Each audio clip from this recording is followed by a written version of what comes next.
as an Indian planning to pursue an MBA in Canada, especially, what are the things that you need to prepare before you put up your applications, and once you get the admits, what are other things that are important to be prepared for? Right.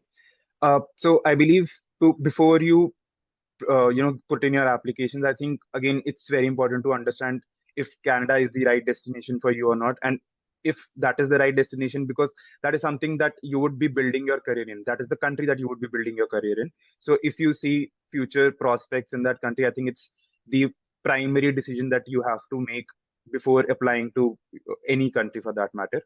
So once you've decided on the country that you're working towards, then it comes to shortlisting what all colleges that you would want to apply to.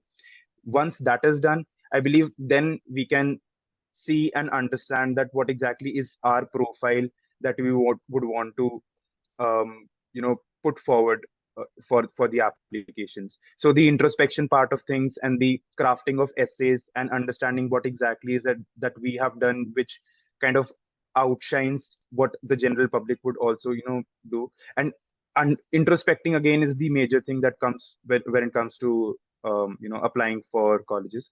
So that takes up a lot of time, that takes a lot of energy, and then that is something that we need to be very clear about, because whatever we write has to resonate with what is it exactly that we are doing, because there has to be a clear cut picture and it has to be coherent. So in the interviews as well, that becomes very important. So as an Indian, I believe again, the introspection part of things is very important, which goes away from how we have been conditioned in the Indian education system. So that's a little unconventional way of going about things.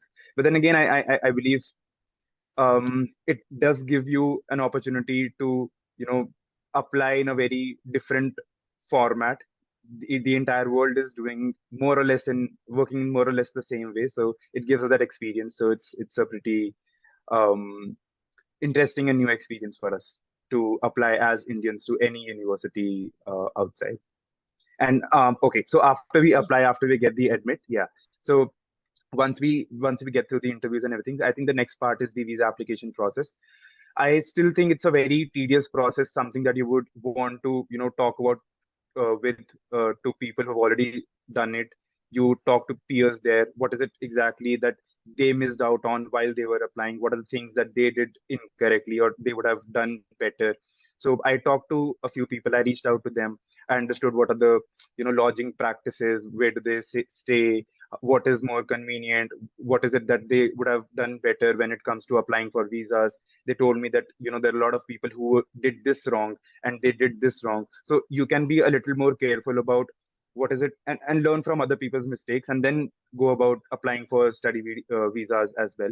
And Canada's study visa application isn't that tedious, but then it takes a lot of time because there's a lot of financial aspect to it as well. So you need to be very clear if you're going to take a loan, if you're going to fund your own MBA, if your parents are going to be involved, and all of those things. So my advice would be to start a little bit early. It takes a lot of time, and yeah, just be mentally done with it as soon as possible so that there's no hassle going towards the uh, start of your MBA.